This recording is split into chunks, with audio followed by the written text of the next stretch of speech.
Hello guys, welcome my YouTube channel कारवां एक अनोखा मुसाफिर। Guys, आज हम एक ऐसे टॉपिक पर चर्चा करने वाले हैं। एक ऐसा टॉपिक लाए हैं जो टॉपिक आप सभी ने बचपन में बहुत जिया है। हमारा टॉपिक का नाम है बचपन की वो भूली बिसरी यादें। गाइस, आज हम इस भागदौड़ भरी जिंदगी के अंदर एक समय ढूंढते हैं कि काश वापस हम उसी बचपन में लौट जाएं, लेकिन ऐसा पॉसिबल हो नहीं पाता। आज जो भी 35, 40, 45 या 50 इस एज के जो भी हैं, उन्होंने बहुत ही मस्त और एक यादगार बचपन जिया है। हम भी उसमें से एक हैं। हमने भी एक बहुत ही अच्छा बचपन जिया है, लेकिन चाहते हैं कि इस भागदौड़ी भरी जिंदगी में एक बार वापस उसी बचपन में लौट जाएं। गाइस, उस बचपन के अंदर सादगी थी, अपनापन था, खेलों का एक अलग ही आनंद था। गाइस, सबसे पहले हम बात करें बचपन के उन खेलों की। कबड्डी, क्रिकेट, खो खो, गिल्ली डंडा, यही हमारे जीवन के खेल हुआ करते थे। तो गाइज, आप भी इस वीडियो में लास्ट तक मेरे साथ बने रहिएगा।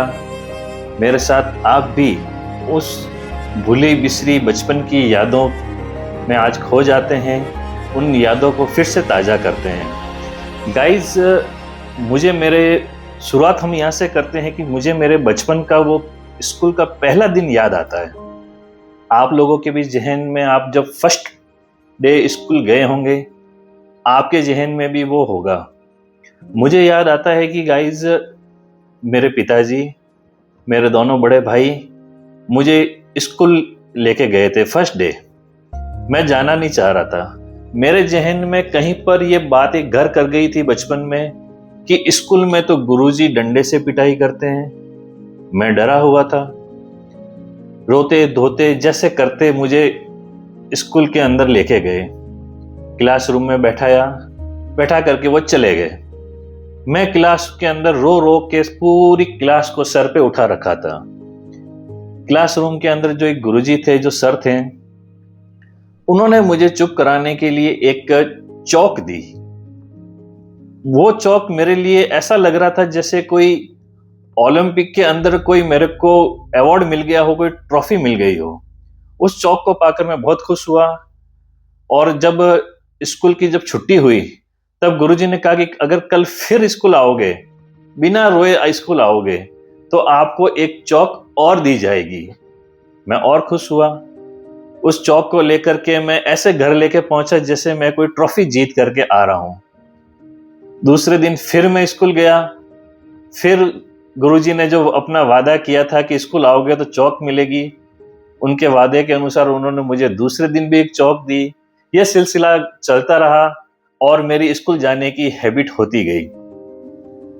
गाइस, मुझे बचपन के वो दिन भी याद आता है जब घर से मेरी माँ मुझे टिफिन बना के दिया करती थी। उस टिफिन के अंदर रोटी के ऊपर चीनी डली हुई, जिसे हम शक्कर भी कहते हैं, शुगर, चीनी, उसके ऊपर गांव का देसी घी। वो लंच टाइम में मैं बैठ करके उससे लंच किया करता था। यकीन मानिए, उसमें चीनी की जो मिठास इतनी नहीं होती थी, लेकिन उसके अंदर माँ के हाथ की बनी हुई जो रोटी होती थी, उसकी मिठास ही अलग होती थी। आज भी वो चीज, जब भी मैं गांव जाता हूँ, ऐसा नहीं था कि जहां मेरी स्कूल थी वहां से मेरा घर बहुत दूर था, इसलिए मुझे टिफिन लाना पड़ता था। नहीं, स्कूल के यदि बाहर आकर मैं खड़ा रह जाऊं तो दूर ही मुझे मेरा घर दिखाई देता था। लेकिन बचपन तो बचपन है। टिफिन लाना, वहां बैठ कर के सारे बच्चों के साथ लंच करना। आज भी जब मैं गांव जाता हूं तो उस स्कूल के अंदर एक लोहे का गेट बना हुआ है, छोटा सा गेट है। उस गेट के पास मेरी फिक्स जगह थी। मैं लंच में वहीं बैठ करके मैं अपना टिफिन खोल के वो लंच किया करता था। आज भी जब गांव जाता हूं तो उस जगह को देखता हूं तो बचपन की वो बात याद आ जाती है कि इस जगह पर मैं बैठ करके लंच किया करता था। धीरे धीरे गाइस समय बीतता है, मुझे और आप लोगों को वो भी एक दिन याद होंगे जब गांव के अंदर सब घरों में टीवियां नहीं होती थी, कुछ एक घरों में टीवी होती थी। इंतजार रहता था रामायण सीरियल का, महाभारत का। हम शाम को चित्रहार का भी इंतजार करते थे कि कब चित्रहार आए, कब रामायण आए, कब महाभारत आए, हम उनको देखने जाते थे। स्कूल से जब जैसे जैसे हम बड़े हुए, स्कूल से जब हम घर आते, अपना बस्ता फेंका, बैग फेंका और सीधे मैदान में खेलने निकल जाया करते थे पूरे दिन। और धूप का, गर्मी होती, धूप होती, बचपन के अंदर पैर जलते नहीं जलते पता ही नहीं चलता। जब पूरे धूल में सने हुए शाम को जब घर आते, माँ हमको देखती कि अच्छा पूरा दिन धूप में खेल करके, धूल मिट्टी में सन करके घर आया है, तो वो एक बात जरूर कहती कि आने दे तेरे पापा को ड्यूटी से, आज तेरी पिटाई लगवाएंगे। अब हमारे अंदर धड़कनें तेज हो जाती कि पिताजी ड्यूटी से आएंगे, पढ़ाई करी नहीं है, किताब कॉपी बैग में से निकाल करके उनको दिखाने के लिए चुपचाप बैठ जाते। एक नजर हमारी किताब कॉपी पे होती, एक नजर हमारी घड़ी के ऊपर होती। और दीवार घड़ी भी उस समय गाइस कौन सी होती थी? वो पेंडुलम वाली, जो हर 1 घंटे के बाद उसमें टन टन की आवाज आया करती थी। जैसे ही पिताजी घर में एंटर होते, माँ पिताजी से शिकायत करती, और शिकायत का भी एक अलग ही तरीका होता था। शिकायत भी हो जाती थी और हमारा बचाव भी हो जाता था। शिकायत ये होती कि इसको पीटना तो मत, ये पूरे दिन खेल कर आया लेकिन अब ये पढ़ाई भी कर रहा है। शिकायत भी हो गई और हमारा बचाव भी हो गया। ये होती है माँ। गाइस, हमने और आपने एक बहुत ही अच्छा बचपन और यादगार बचपन हमने जिया है।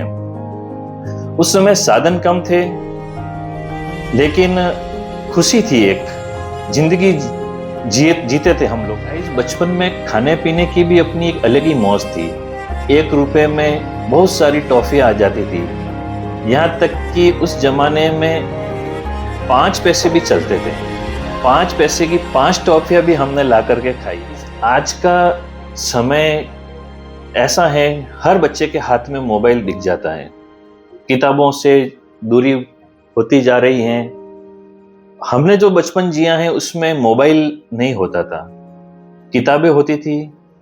स्कूल की किताबों के अलावा कुछ कॉमिक्स भी होती थी। अब मैं जिन कॉमिक्सों के नाम आपके सामने बता रहा हूं, आपकी भी यादें ताजा हो जाएगी। चाचा चौधरी पढ़ी है आपने? नागराज की कॉमिक्स पढ़ी है? सुपर कमांडो ध्रुव की पढ़ी है? यदि आपने वो कॉमिक्स पढ़ी हैं तो यकीन मानिए आपने बहुत ही शानदार बचपन जिया। गाइस, जिनका बचपन 80 और 90 के दशक में बीता है, उन्होंने असली बचपन जिया है, असली दोस्ती निभाई है, असली खुशियां जी हैं। गाइस, मेरा इस वीडियो को बनाने का मकसद यही था कि हम उन बचपन की भूली बिसरी यादों में एक बार फिर खो जाएं। आप मेरे साथ इस वीडियो में यहां तक बने रहें। आपने, जब मैं इस वीडियो में अपने बचपन की जब बातें आपको बता रहा था, तब आपके जहन में भी, आपके मन में भी, आपने जो बचपन में जो बचपन जिया है, जो आपके जीवन में जो घटनाएं हुई हैं, वो सारी वापस एक बार आपके मन में ताजा हो गई होगी। गाइज, अगर आपको ये वीडियो अच्छा लगा हो, बचपन की यादें ताजा हो गई हो, उन बचपन को एक बार फिर से आपने जिया हो इस वीडियो के माध्यम से, तो लाइक जरूर करना, सब्सक्राइब जरूर करना। Thank you.